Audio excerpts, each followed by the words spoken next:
বিসমিল্লাহির রহমানির রহিম। আসসালামু আলাইকুম, welcome to my new blog. আজকে কী বানিয়েছি দেখুন। কেন বাহিরে গিয়ে টাকা খরচ করে এই খাবারটা খাবো, যে খাবারটা ঘরেই বানা যায়। আনিশার আব্বু পরোটি এনেছে, সেই পরোটির মধ্যে ঘি মেখে চুলার উপরে পুড়ে নিলাম আগুনে, আর মজা করে চা বানিয়েছি। আমি ভাবতেও পারিনি এত মজা লাগবে। পোড়ার পরে রুটিটা যখন পুড়েছি ঘি দিয়ে, পুরো ঘ্রাণ ভরে গেছে একটা শাহি কাবাবি ঘেরানে। ঘিয়ের সাথে রুটিটা পুড়েছে, এক কথায় অসাধারণ লেগেছে।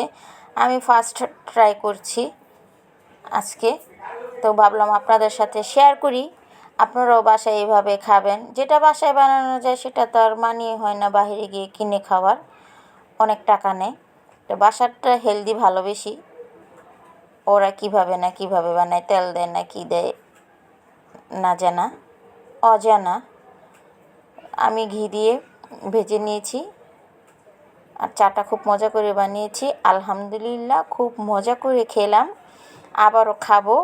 এই সন্ধ্যার নাস্তাটা আমার কাছে খুব ভালো লেগেছে। আজকের জন্য এ পর্যন্তই। আল্লাহ হাফেজ। আপনারা মজা করে খাবেন।